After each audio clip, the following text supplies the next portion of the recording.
नेता, जो भी विद्यार्थी हैं, आप सभी को हार्दिक बधाई और सभी का स्वागत भी।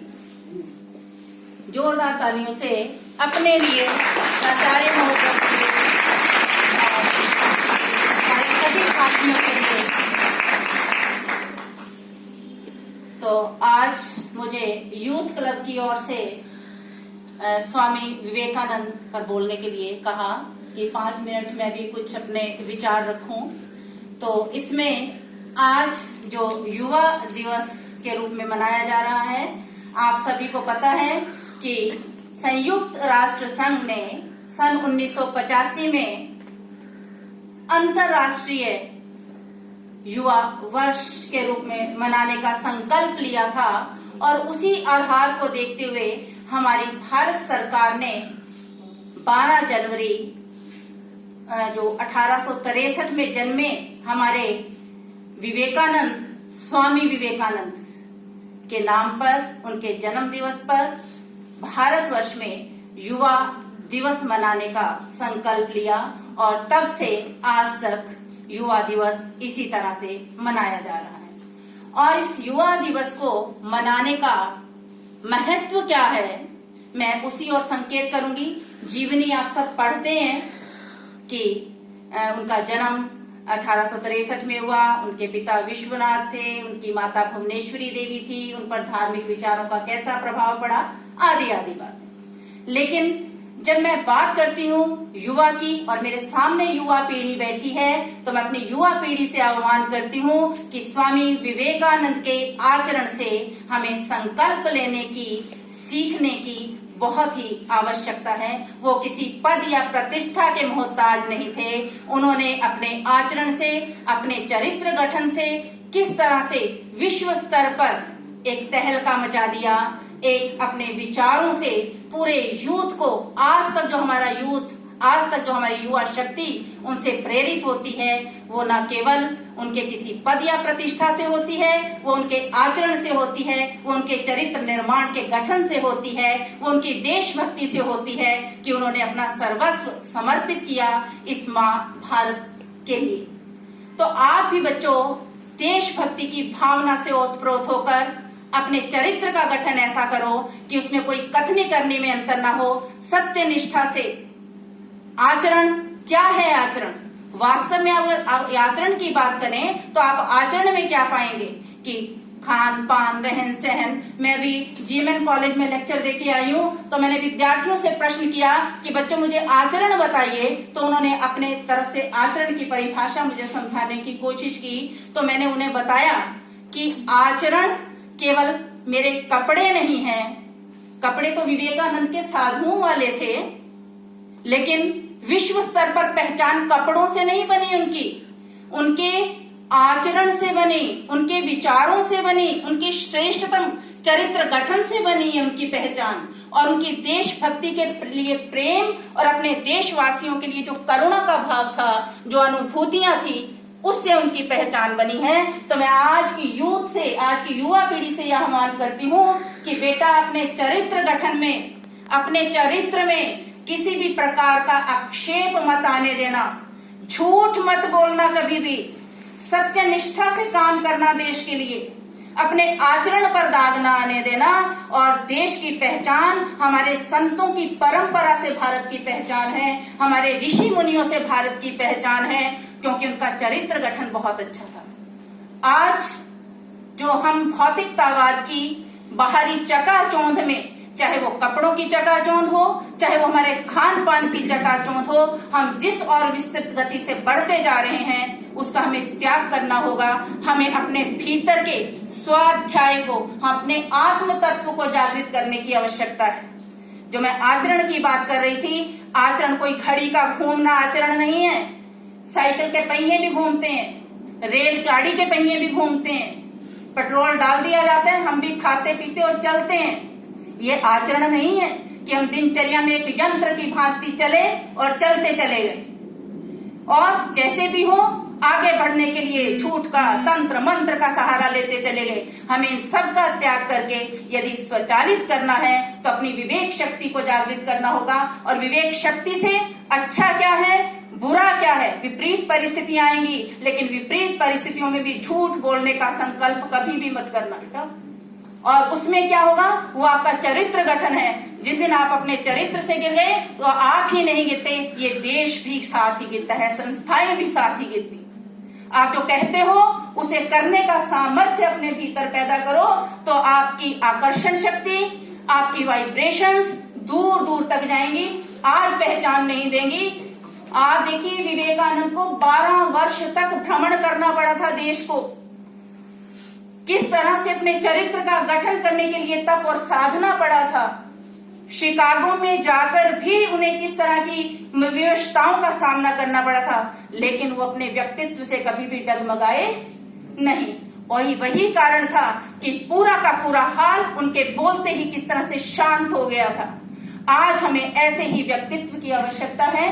तो आप चरित्र की, आचरण की जब आप बात करते हैं, तो मैं यही कहूंगी कि आप ऐसी संकल्प शक्ति लें कि आपके ऊपर कोई उंगली ना उठाए। तो आप जो कहते हैं, जो आप करते हैं, वो आपका एक एक पल, एक एक क्षण आपके चरित्र का निर्माण करते हैं। तो आचरण, जो मैं आपसे बात कर रही थी, आचरण है क्या? हमारे अच्छे बुरे की पहचान, और उस अच्छे बुरे की पहचान में जो आप निर्णय का संकल्प लेते हो, जो निर्णय करते हो, वही निर्णय आपके चरित्र का निर्माण करता है। कि आप, उनकी आवाज क्या थी? निर्भयता। जो सत्य बोलेगा वो निर्भय होगा, उसे डरने की आवश्यकता नहीं।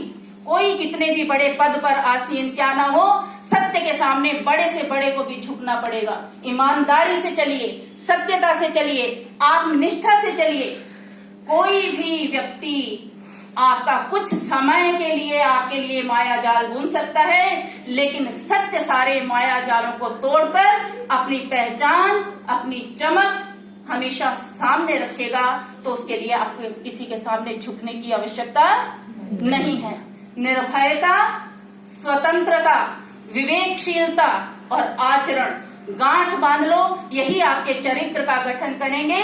तभी वो बार बार कहते हैं, जागो, उठो और तब तक मत रुको जब तक तुम अपने लक्ष्य को प्राप्त नहीं कर सकते। इसीलिए आपने सुना होगा, रविंद्रनाथ ठाकुर का नाम सभी जानते हैं। गुरुदेव रविंद्रनाथ ठाकुर, एक विदेशी, रोम्या रोला, जो आकर कहते हैं कि मैं भारत को जानना चाहता हूं।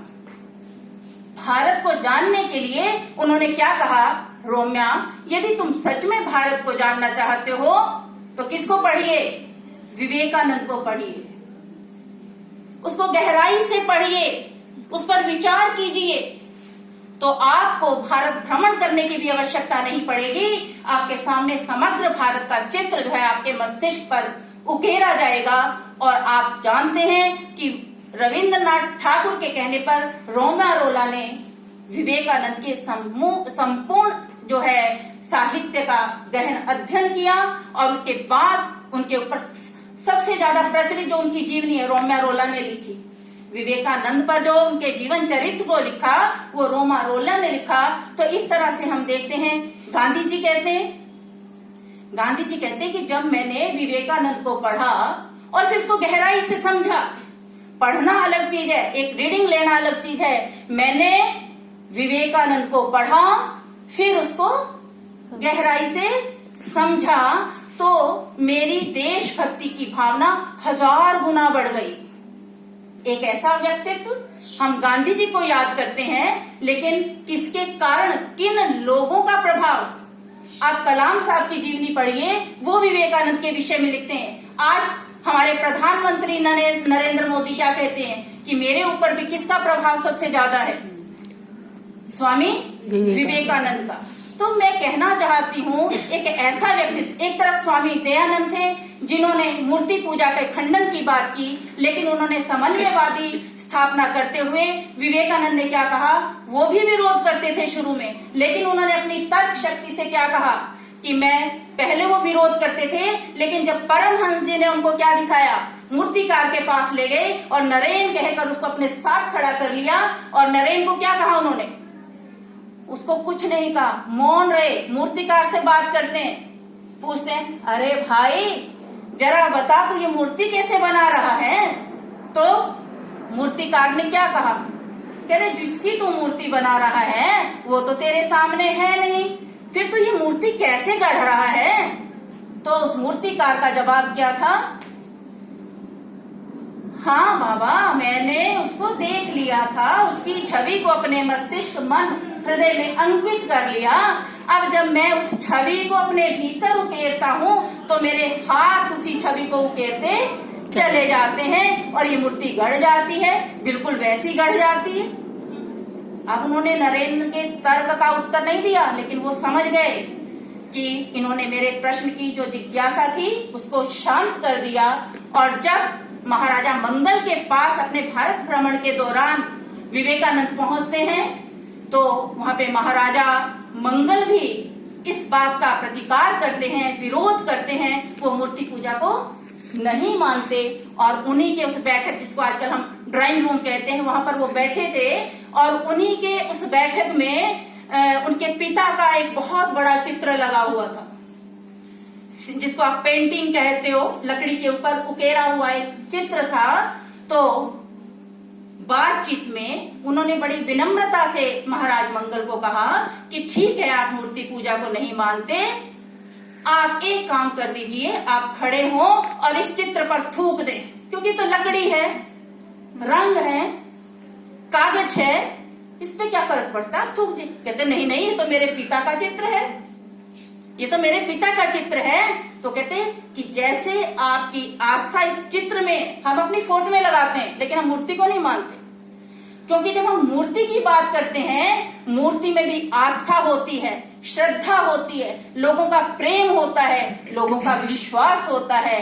आप उस विश्वास को, उस आस्था को, उसको आप त्याग नहीं सकते, उसको आप तोड़ नहीं सकते।